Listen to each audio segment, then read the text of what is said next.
ముగ్గురు ఎమ్మెల్యేలు తప్పు చేశారని మార్చావు. ఆ తప్పులు చేయడానికి కారణం నువ్వే. తప్పులు చేసిన వాళ్ళు నీ పక్కన ఉన్నారు. సమాధానం చెప్పమంటున్నా. ఇక్కడున్నాడు ఎమ్మెల్యే, ఇక్కడ ఒక మంత్రి దాడిశెట్టి రాజా,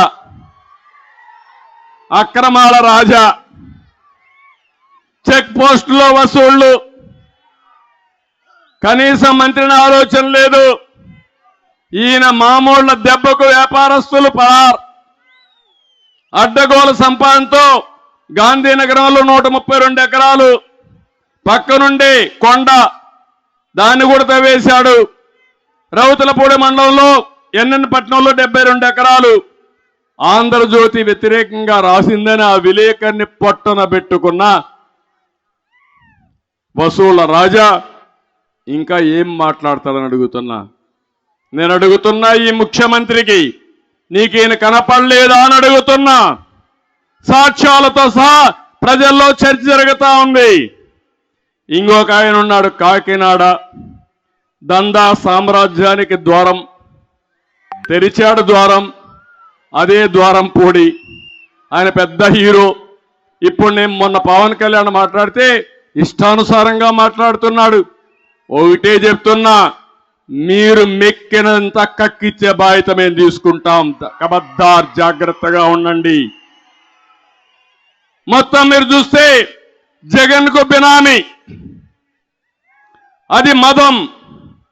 మీ మదాన్ని తగ్గించే బాధ్యత, మీరు మెక్కింది కక్కిచ్చే బాధ్యత తెలుగుదేశం జనసేన తీసుకుంటాం. బియ్యం మాఫియాకి కర్మ కర్త క్రియ.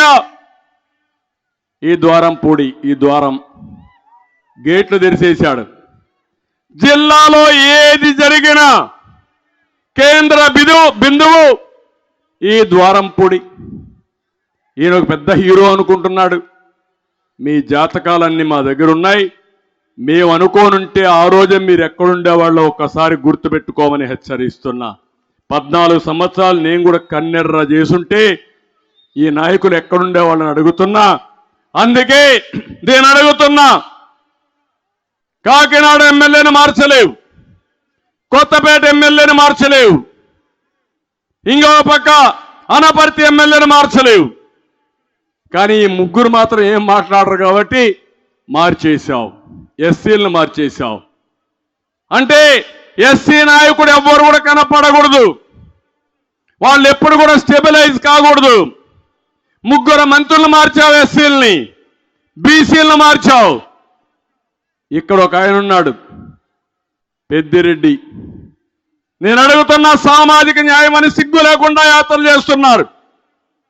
ఈ తూర్పుగోదావరి జిల్లాలో పెత్తనం ఎవరు చేస్తున్నారు? తమిళ్ళు ఎవరు? మిథున్ రెడ్డి అంట, ఎక్కడి నుంచో వచ్చాడు, ఊడిపడ్డాడు. అంటే ఈ జిల్లాలో నాయకులు లేరా? మీకు సిగ్గు అనిపించలేదా? వాడి పెత్తనం ఏంటి, ఇంకొకరి పెత్తనం ఏంటి?